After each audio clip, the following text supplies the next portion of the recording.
Assalamualaikum warahmatullahi wabarakatuh dan salam sejahtera. Saya perkenalkan adik kumpulan kami dari kumpulan Grup Q.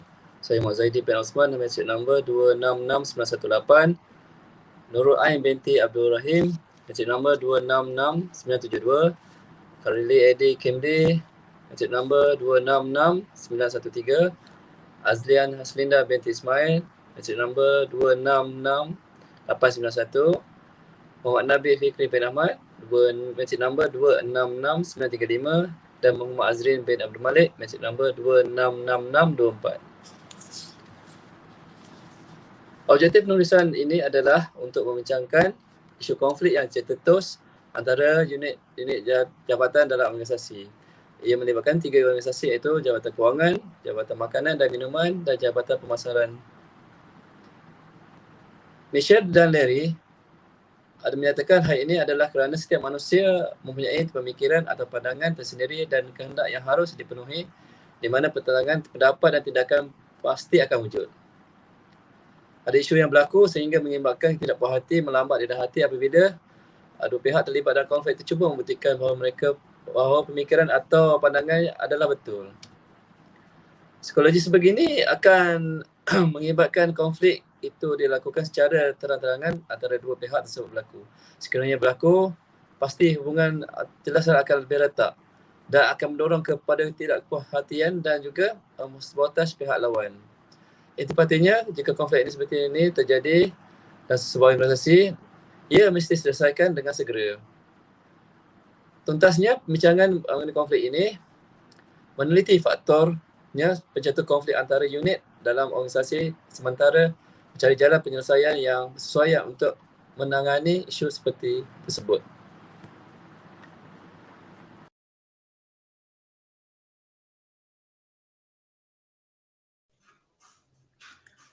Seterusnya ialah isu konflik dan pergaduhan yang tercetus antara unit-unit jabatan dalam organisasi. Hubungan antara ketiga-tiga unit jabatan tersebut telah pun retak sebelum wabak coronavirus iaitu COVID-19 ini tersebar lagi. Tetapi kerenggangan hubungan antara tiga unit jabatan tersebut tidaklah ditunjuk dengan ketaranya sehinggalah salah satu pihak daripada tiga unit jabatan tersebut tidak lagi mampu tahan dengan tekanan. Untuk unit pemasaran pula, salah satu ketua unit iaitu dari unit pemasaran telah mengeluh dan mengadu bahawa unit jabatan kewangan tidak memberi kerjasama dengan sering membantah atau tidak meluluskan peruntukan kepada unit jabatannya. Kesudahannya, kualiti makanan yang ditawarkan oleh restoran dalam premis hotel tidaklah sebaik seperti tahun-tahun sebelum pemberian peruntukan dikurangkan. Setelah mendengar aduan-aduan tersebut, Ketua Unit Kewangan berasa tidak puas hati dan menyuarakan ketidakpuasan hatinya dengan mengatakan bahawa unitnya hanya menjalankan amanah yang diberikan kepadanya oleh pihak pemilik hotel. Manakala bagi unit kewangan dan unit makanan minuman pula, Ketua Unit Kewangan turut mengadu bahawa segelintir ahli unit makanan dan minuman sebenarnya telah melakukan penyelewengan dan pengeksploitasian terhadap sumber syarikat. Menurut Kim dan Chu 2020, rasionalitinya, keberkesanan dan kelancaran operasi syarikat adalah bergantung kepada sikap kerjasama yang ditunjukkan oleh warga dalam organisasi. Dalam keadaan sebegini, jelaslah tidak wujudnya keharmonian di persekitaran kerja dan kerjasama antara satu sama lain atau tidak berunit-unit yang lain.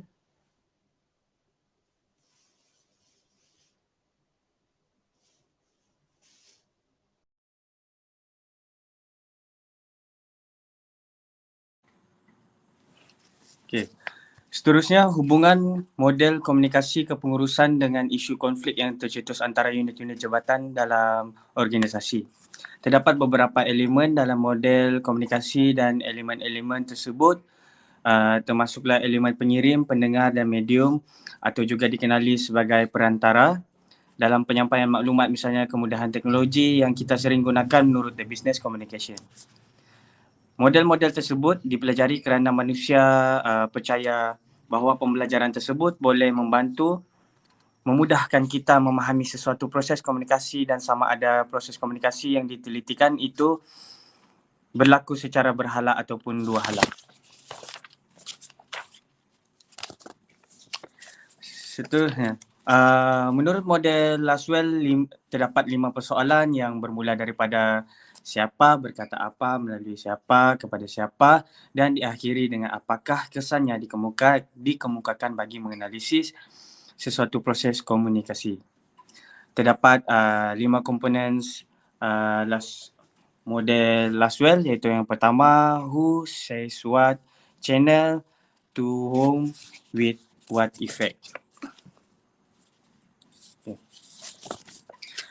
Implikasinya juga hubungan antara ahli biasa dalam unit sama ahli unit-unit lain turut terjejas memandangkan setiap unit memihak kepada tuntutan semua unit masing-masing. Melalui penelitian proses komunikasi antara ketiga-tiga unit syarikat tersebut dengan menggunakan model komunikasi Laswell, kita dapat menyimpulkan bahawa konflik mula tercetus apabila ketua unit Jabatan Pemasaran membuat aduan mengenai peruntukan kepada unitnya dan diapi-apikan lagi oleh semua unit makanan dan minuman sehingga membangkitkan kemarahan dalam unit ketua unit Jabatan Kewangan.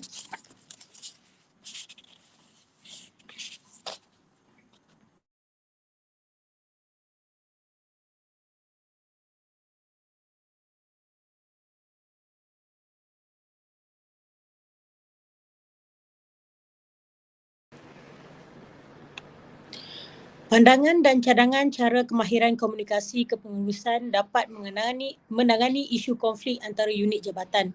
Pandangan dan idea tentang bagaimana kemahiran dalam komunikasi kepengurusan dapat menangani permasalahan yang berkaitan dengan isu yang dikenal pasti.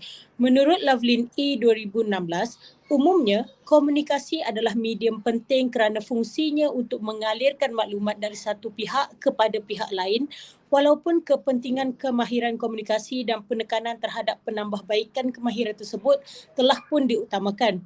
Malangnya, bukan semua komunikasi yang dapat dilakukan dengan baik dan berkesan. Menurut Lee dan Meng 2021, kesudahan proses komunikasi yang telah dijalankan di mana setiap perkataan, bahasa, emosi dan ekspresi yang ditunjukkan sewaktu proses komunikasi akan membawa kesudahan yang berbeza-beza. Contohnya, cara ketua unit Jabatan Pemasaran yang membuat aduan secara direct mengenai tuntutan peruntukan unitnya yang tidak diluluskan oleh unit kewangan sewaktu mesyuarat, diikuti sokongan dari ketua unit makanan dan minuman yang mengapi-apikan lagi keadaan hingga membangkitkan kemarahan ketua unit kewangan. Sebagai salah seorang ketua jabatan, cara komunikasi tersebut sepatutnya tidak dilakukan kerana tingkah laku seperti itu hanya merosakkan keharmonian syarikat. Ketua Jabatan Kewangan terus meninggikan suara bagi membantah aduan dua unit tersebut sewaktu mesyuarat. Ianya tidak wajar dilakukan kerana tindakan tersebut tidak membantu dirinya untuk memperbaiki hubungan dengan ketua dari dua unit lain. Bagi Ketua Jabatan Pemasaran pula, sepatutnya menggunakan komunikasi secara rundingan bersama unit kewangan bagi mencapai kesepakatan dalam penentuan peruntukan.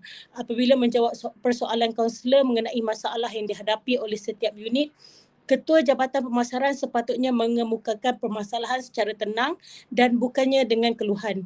Komunikasi secara keluhan hanya menyebabkan Ketua Jabatan Kewangan berasa Jabatan Pemasaran sengaja memburukkan imejnya di depan kaunselor. Dengan melihat kes tersebut, jelaslah kemahiran komunikasi khususnya dalam aspek nada dan tujuan komunikasi atau sikap yang ditonjolkan oleh ketua-ketua jabatan adalah tidak wajar. Kemahiran komunikasi dengan nada yang tenang, sikap yang positif dan mempunyai tujuan komunikasi yang baik dicadangkan kepada ketua-ketua jabatan sewaktu berkomunikasi, tidak kiralah sama ada komunikasi dengan subordinat maupun ketua jabatan lain yang bertaraf dengannya.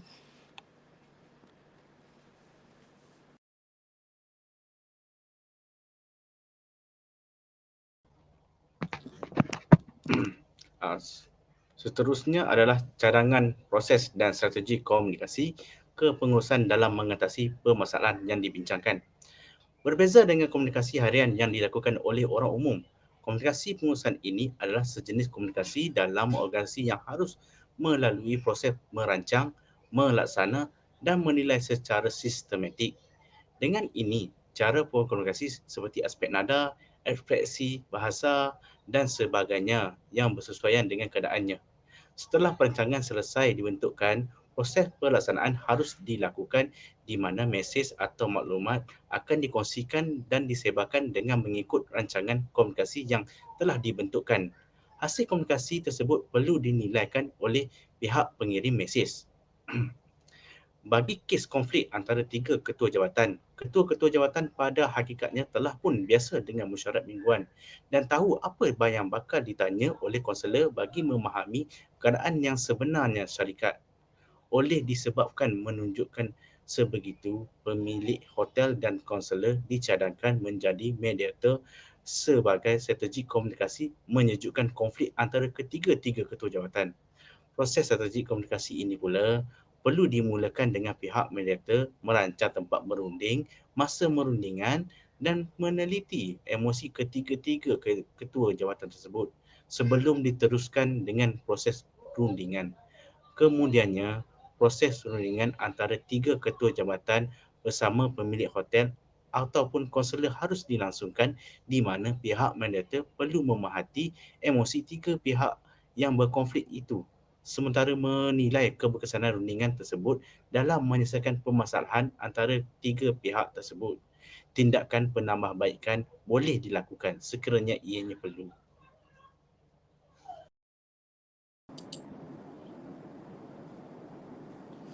Baiklah, kesimpulan, komunikasi merupakan kunci keberhasilan sesuatu organisasi. Komunikasi yang efektif akan membantu organisasi melakukan perubahan dalam kegiatan yang dilakukan baik di dalam maupun di luar organisasi. Di sini sekiranya kemahiran komunikasi pengurusan ini tidak diutilisasikan dengan sebaiknya, kesudahan seperti konflik antara warga dalam organisasi yang ditunjukkan oleh contoh permasalahan yang dibincangkan dalam penulisan ini pasti akan tercetus di mana keadaan negatif sebegitu pasti akan mengundang implikasi negatif ke dalam organisasi. Komunikasi yang